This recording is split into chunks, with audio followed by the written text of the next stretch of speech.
See the weight you carry, it's written in your eyes. The kind of ache that takes up every corner of your mind. You're sitting in the silence, drowning in the doubt. I've been sitting there before, I know there's a way out. The world feels like it's caving in. Those dark thoughts, don't let them win. Just stay.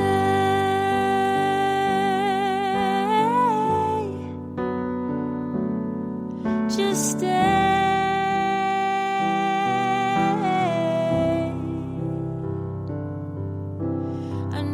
It's almost more than you can take. Please just stay.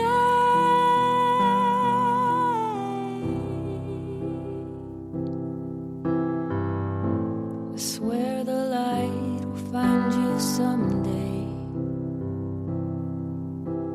and you'll be glad you stayed. So just stay.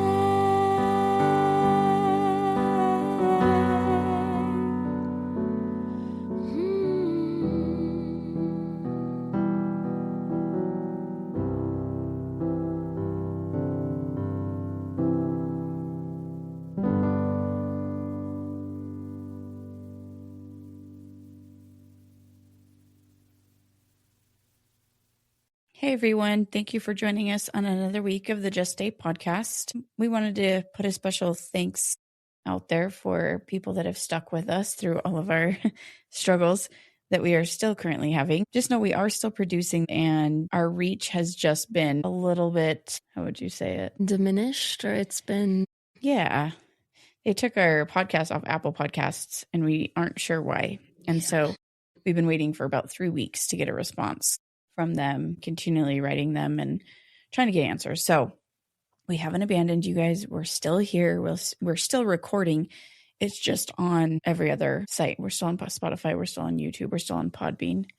So yeah, it's taking a lot of patience from all of us. Yeah, it's very frustrating, especially because we don't know why, I think is a big thing. We don't really know why it was taken down or why any of this is happening. So I don't know if it has to do with some of our issues before with trademark stuff. I don't know if it's completely different from that. But either way, we kind of feel helpless just because we have no sort of direction on like how to fix it because we weren't given the opportunity to. So yeah, it's really frustrating. And it's also very frustrating because we don't have really any avenue to communicate with Apple other than by email, and they haven't gotten back to us. And so we've just kind of been waiting and waiting and waiting. So we're going to try and get that figured out soon. But yeah, until then, we're still on, I guess we're on Spotify and YouTube and Podbean. So you can find us there, but we'll still try to get this whole thing fixed. Yeah, it's just kind of funny when you feel like you're doing the right thing and when you're on the right path that things still pop up. Like it doesn't matter if what you're doing is right or for good or your intentions are good behind it, struggles still happen. Yeah. And I have to remind myself that it's just a speed bump and not to give up. And maybe there's a reason that our voices are being blocked. It's, you kind of go through everything. When we're trying to do the right thing, things can still pop up, and I need to not let it discourage me or from continuing to do what's right, Yep. So it doesn't mean that we're not on the right path. It doesn't mean that we're not trying to do good. It just means like we got to work harder and keep working. But it is funny that whenever we feel like we have this thing worked out, This podcast has been a direct reflection of my life. Whenever I feel like we have this thing worked out and everything's going smooth and right. And And then like, it just yes. And then all of a sudden, flips like, upside down. And there's no rhyme or reason. No. There's no rhyme or reason. And so you just have to adjust and I guess keep going. Maybe this has been a way, maybe it's been a way for you to both of us to slow down, but you especially with your impairment. Are we saying that? I guess we are. No, you said it like 2 episodes ago because you're sick. You're going to make people think I'm dying. I just think maybe like we both needed to slow down a little bit, or maybe this is the universe giving us what we need. Yeah, even though we don't want it. Yeah, we keep getting frustrated with it, but maybe we need to take a step back and slow down and refocus. Yeah. We usually do this on Tuesday nights and it's after work and after being home with the kids. And yeah, but it's also kind of good to talk through like the day, the frustrations, the everything. Mm-hmm. I mean, we might as well just say it because we don't have to. Well, it's getting... I mean, we can if you want to. I've been, Kenzie and I share a lot of our life on here, on our podcast, but we don't share everything. And I think sometimes people forget that, like, we show what we choose to show, and we are very vulnerable in that, and we choose what most people would not show. But I'm in a weird place right now, just in my life, of the place that I never thought I would be, where I am still trying to grapple with not having my son here. And then I am having a baby.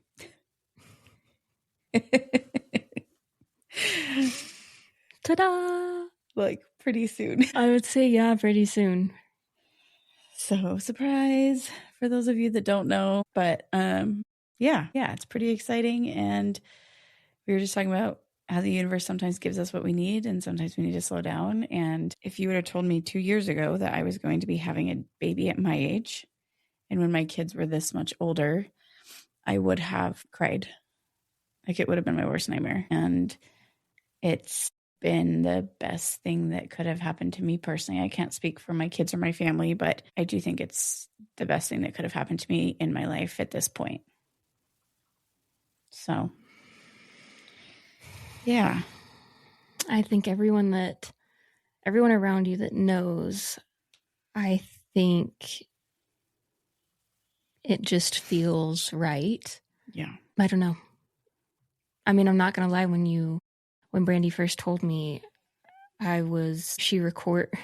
she pushed record on the computer. So she recorded my reaction. So I was able to go back and like look at it. But I was like truly in shock because it wasn't ever something that I had, considered, but like, it just makes sense and feels right. And I don't know, watching you go through this pregnancy so far it's just been, there's a different feeling. It feels maybe lighter.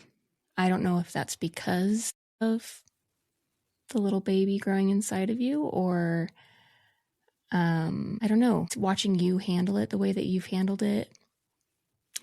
I don't know. It's just been a really cool thing to experience for me on this side of it. It's been really cool. And it's been really hard for you popped pretty fast. So you had to start hiding it pretty quickly. Yeah. I'm kind of like, I'm an open book when it comes to things that I want to share. And then I'm a private person when it comes to certain other things. And this one just felt like I wanted to keep it close to home. It's not like I was hiding it, just I wanted to tell people on my own terms. And we never announced it on Instagram. We never like did a reveal. We never did any of that. And it's been special to tell people to their face, like one by one. It's been really cool. I think that's how it should be. Awesome. But going into this, I had a lot of fears. Obviously, I mean, everybody is scared when they have a big change in their life, but this one I found out like almost a year to the day that I lost my son. that I was expecting. And there was a lot of fears about that. Like, I don't have the capacity to feel more grief, more sad, more. I was worried that with pregnancy and hormones and changes, that would shift how I'm doing emotionally and mentally with dealing with Elia not being here. And so that was a huge fear of mine. And then my kids. And I'm not somebody that thinks a lot about what other people think, but I was honestly a little bit worried about that because I didn't want people to feel like I was trying to replace my son. And when I say people, I really meant my other kids. Like, I didn't want them to feel like I was trying to replace him, because that's not what this is. So I try to talk myself out of it a lot. And then I kind of just put it in God's hands. And we're like, hey, if this is meant to be, then it'll be. And if it's not, then it's not. And it was meant to be, and it was meant to be very quickly. And quite the opposite of what I feared has happened. And it's been I feel like since I have been pregnant, this peace has settled over me that I haven't been able to find since I lost Elia. And it's not like I don't still get sad. And it's not that I don't feel grief. It's not any of that. It's just like my soul feels calm. I wouldn't say I'm at peace, but I definitely feel more peace. And I also feel comfort, because my belief system is that I think that Elia is with the baby. And so I kind of feel like there's a tether to the other side. And so because of those things, well, and the other thing is that when you're going through grief, there's like this mental fog, because if you can think too clearly, you won't survive the pain, right? And I feel like that fog has lifted, and I've been able to think clearly in a way that isn't harmful to me. And so between like those 3 or 4 things I just listed, I have been feeling pretty good. And I feel like it's tender mercy.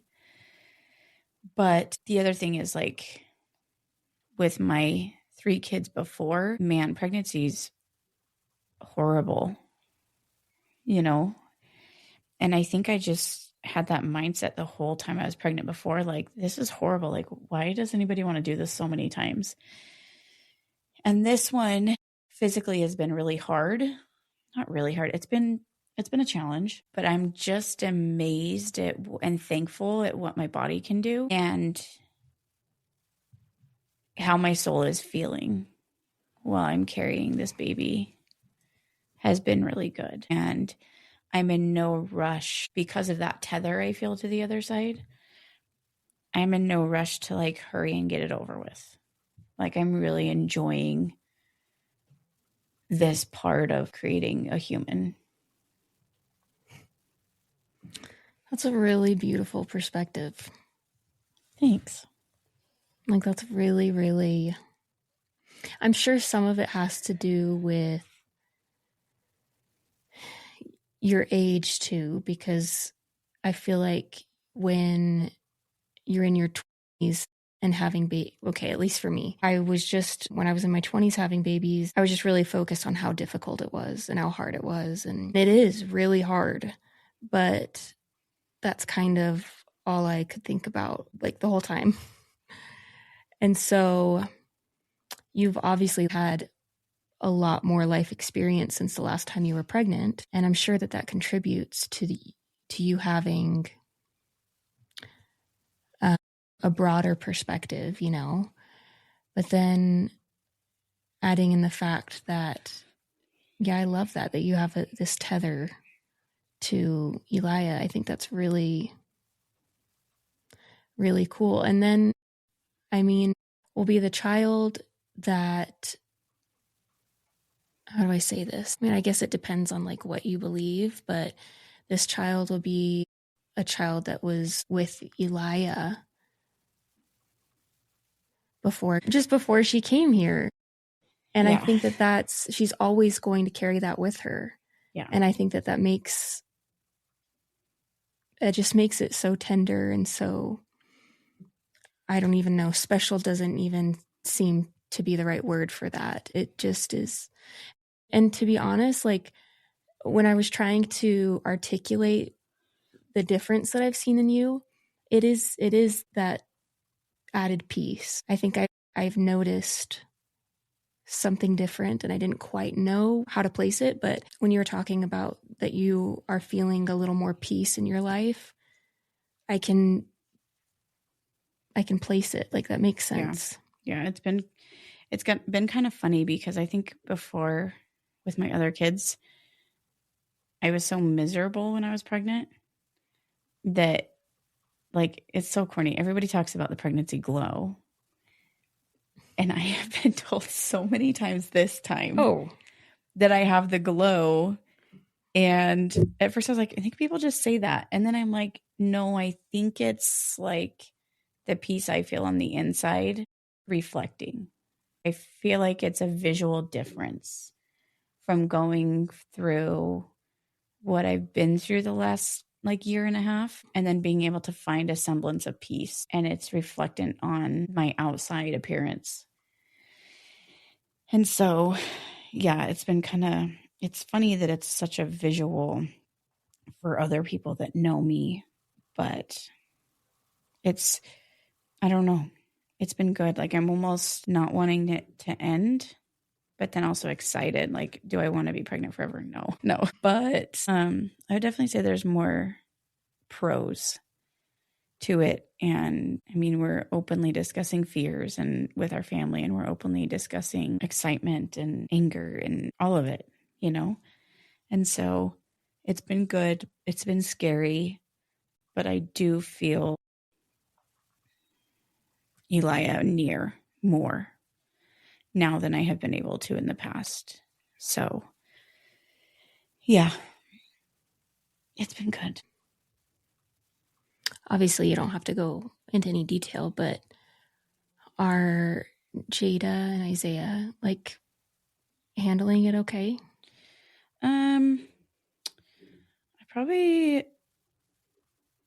Yeah, they're doing good. I think they were shocked, but I think, there's moments of excitement and moments of confusion and, just like everybody else. Yeah, that makes sense. Yeah. So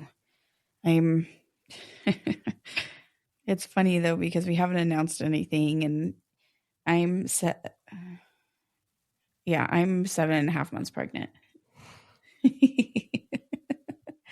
And I'm 5 foot. So yes, it has nowhere to go, but extremely out. And it's funny because we run into people like at the store or people come into the salon and they're like, what? What's going on? And like, I just saw my next door neighbor today. She was like, congratulations. Like, she's like, I thought I saw something the other day, but now I know. So crazy.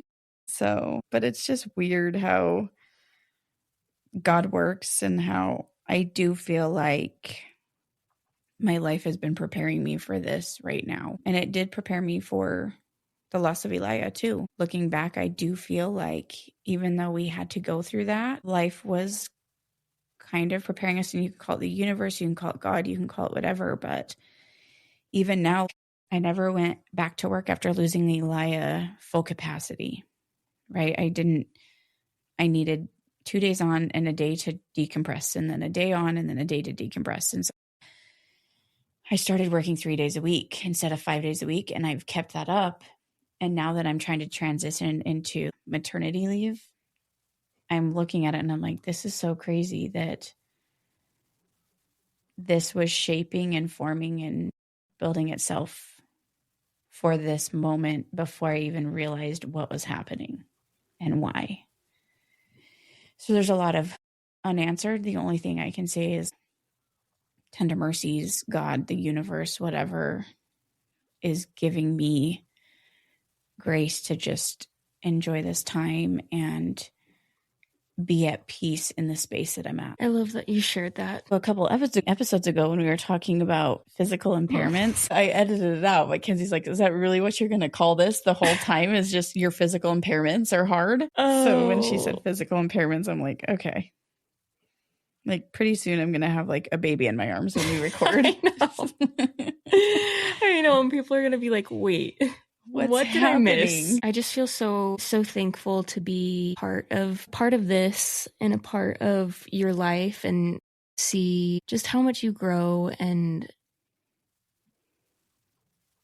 I don't know, you've always had so many people that love you. You really do. Like, I've always kind of watched how you treat people with love and acceptance and kindness, and people are drawn to that. And so therefore people, they just love you. And so I know that when people found out about this baby, like, everyone wants to love on this baby, right? And I just feel very grateful to be able to be a part of this, because if I wasn't in your life and I wasn't able to see this happening firsthand, I think I'd be pretty sad that I was missing out on seeing you blossom like this. I know you probably don't feel like that, but truly, like, I just feel like I've gotten to see these little changes in you, and I know you'll never be the same. I know that. We've talked about that a lot. But I do see that, or I do feel like I've seen little glimpses of Brandy. Yeah. I feel like maybe that's where part of the peace is coming from, is I'm learning to live with the grief in a way that doesn't make me sad all the time. And I'm still going through therapy, still working through things, but maybe there's just been some self-acceptance of, this is who I am now, and I've got to accept her. Otherwise, I'm going to resent her and not love her at all. And there's nothing like having a little girl that will motivate you more to find self-love, because actions speak louder than words. That is the truth. Well, I know that you're probably going to get a lot of people. Well, no one's probably going to hear this. If they did hear Maybe that's why I did announce it. I'm like, we're going to have 15 listens. Yeah, we're going to have a very slow release. I know that people are going to be so happy for you, though, and all the support and love that you've received so far is just going to be multiplied, because I know that, our listeners have really grown to care about you. And yeah, I know that we have like a little group of people that are going to be really, really happy to hear that kind of news. Thank you. So obviously, with every episode, you're going to have to give us an update on how you're feeling and how we don't want to make it all about that. Maybe but we can make it like every 3 episodes. I know that people are going to be so excited to just know that you're doing okay. Yeah, thank you. Thank you. I feel like our last couple episodes have been a little heavy, and maybe that's why I felt inspired today to share a little bit of hope and a little bit of, when I was newly grieving in my grief journey, people would say things would get better, and like there's never, don't lose hope, and like that type of thing. It was more frustrating than anything. And I feel guilty saying that I have found some peace in that, but with the peace that I have found comes with the knowledge that he is happy for me, my son. Like, Eli is so happy for this journey that we're on, and he is just a part of it as he would be if he were here. Like, and I know that. And so I think that brings me peace too. So will I ever have all of my kids together in one room? No. But that gives me something to really look forward to one day. Well, I appreciate that perspective. And I think that the other day in therapy, I was actually talking to Tanner, and I have a like a marriage counselor, and we were talking about spirituality. And a lot of times I feel like my spiritual journey is almost like because I have questions or because I'm trying to figure things out, that it's a bad thing, that's kind of looked, there's like this negative connotation to it. And he basically pulled up this theologist who has this theory that there's different degrees of spirituality, and he kind of explained it, and I'll have to tell you that another time. What I was going to say is that he said, Kenzie, I don't think that your faith is deteriorating. I think that your faith is maturing. And I kind of was like, wait, you mean this whole time that I've thought that because like I didn't believe exactly how I've been taught that I'm supposed to believe, that it could actually be because my faith is growing and maturing and trying to progress instead of crumbling, you know? And I guess the same, I feel like, has been applied to you.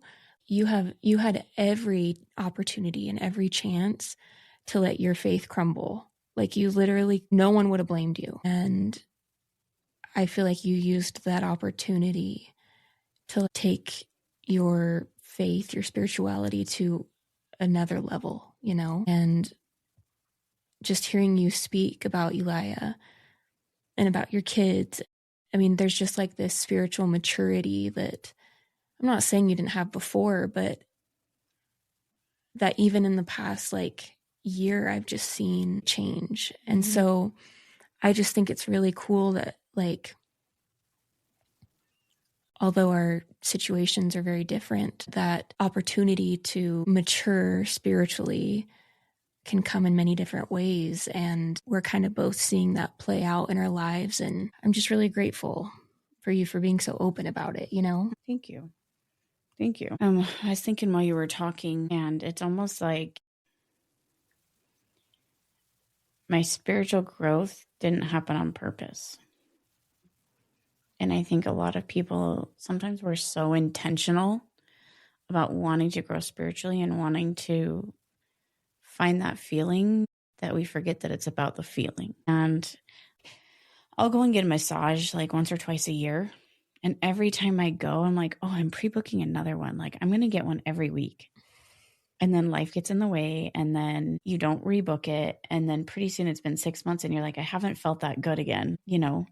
And then you go back and get another massage and you're like, oh, this feels so good. How come I don't do this all the time? Right? But when you are in a dark space, such as depression or grief, sometimes those little moments where you feel good, it's hard to lean into it. And so I think that my spiritual journey has been one of desperation, where I'm grieving my son and I'm not sure I want to survive that grief, but then you feel a tender mercy and it feels good. And it's like a good that you weren't sure you were capable of feeling anymore. And so rather than me avoiding that feeling like I've done my whole life, I leaned into it. And so when you hear me talk about my spirituality and I say, I believe that I'll see my son again. I believe I will make very direct statements in my head. And if you were to sit here and say, Brandy, you're never going to see your son again, that to me feels horrible. And how can something that feels that horrible be true? And so I started finding these glimmers that feel good. And it's not just good like a massage. It's like good to the soul. And I've leaned in. And when I lean in, my understanding and my faith grows. And the thing is, it's my faith. And so I said something the other day, and my husband said, that's not what I believe in. And I said, that's fine. That's your belief. I'm like, but mine feels too good to not be true to me. And it's the same like with my relationship with God. Like, if it feels good to me, I lean into it. If it doesn't, how can it be of God? And so it's very, very simplified. Like, if I were to explain spirituality to a 5-year-old, this is how I would explain it. I would take away all of the expectations, and I would take away all of the history and the knowledge and all of it. And I would say, if it feels good, go to it. If it feels bad, lean away. So basic. And I can be sitting here and saying all the wrong things, and God might be shaking his head at me right now, but I just don't think that something that feels so good and so right and so at peace when I think it and when I feel it is wrong. No, I totally agree. And then I think that if, all the things that you are doing, I think classify you as a good person. I think you can solidly say that you are a good person. Well, I think it depends who you ask. Shut up. No, I like really think that like other people could look at you and say Brandy is a good person. And I think that if you're living your life that way, then what more can you do? You know, I think that that's a really great way to live your life. And I really like that concept of like leaning in if something feels good can be like, you can use that concept in your relationship with people as well. I don't argue with people and walk away saying that felt really good. True. I don't like have an altercation with somebody and walk away and say, wow, I really want to do that again. But my job, for example, I serve people. I take care of them. I hear their problems. And that to me feels good. And so I lean into it. And then, like, if you've ever taken dinner to a friend that's struggling, or just been the person that somebody calls when they're struggling, that feels good. And so I strive for that with my relationship with people in the same way that I do with my spirituality. And I would say that I've gotten more out of that than the other people that have been around for those experiences. But yeah, there are still some situations when I walk away being like, oh, I shouldn't have said that because I don't feel good about what I said. You know, it's never about like, oh, they think this, I meant this, or they think this. It's about like, did what I say to this person make me feel good? Or was that not a pure intentioned thing to say? I think that's a really great way to live your life. Yeah, but we're all just a work in progress. And so I think I just had to break it down to the bare minimal of what I could handle. And do I pray every single day? Nope. Do I read my Bible every day? No. I don't even go to church that often. But I do still feel that peace, and I lean into it. And I think that that's maybe in my life where I find my relationship with God works. I'm coming to see that, I'm beginning to see that, you know, our relationship with God is, I think, a lot more nuanced than at least I was raised to believe. You know, I think that there's a lot of variations, and I think it depends on the person. And I think, I don't know, I just have never really allowed myself to believe that. And so I'm trying to allow myself to believe things that may be different than what I grew up believing. And I think that's one of them. Well, and maybe what you grew up believing is true for some people. Like, it rings true. Reading your scriptures every day, that might bring people peace that they lean into, so they do it more. For sure. Right? Yeah. Having responsibilities in a religion, or even going to church every Sunday, or doing this like a checklist. Some people find that peace and comfort doing those things. I wouldn't say that, like, when I was doing those things, I never felt bad. But I I can say this isn't the first time in my life that I have found this feeling around my relationship with God. So, but I think you just got to give yourself space to like lean into the feelings outside of the expectations and be honest with yourself about the feelings, you know? No, and I think that, and that's why I love hearing, I guess, other people's perspectives of kind of what their relationship with God is like, or what they feel to be true, because I'm on a journey. And my therapist this morning said, like, she was like, there should not be a sense of urgency on this journey. Like there is no finish line. Like you're not being timed. You don't have to. It's not a race. Feel and I don't know. I needed to hear that. For some reason, I do think that there is this sense of urgency, and that I need to figure things out fast. And I don't. I can just live and figure things out on the way. And I think that's a lot, like, once you come to that realization and you accept it, the grace that you have with yourself and the amount of frustration you feel will be so much better.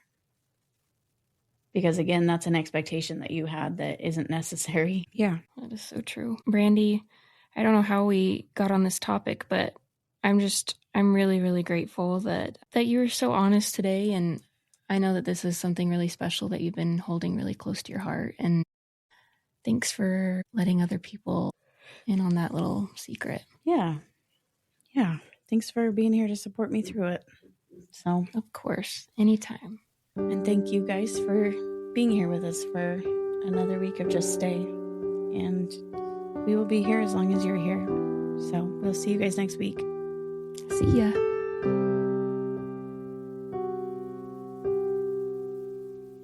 See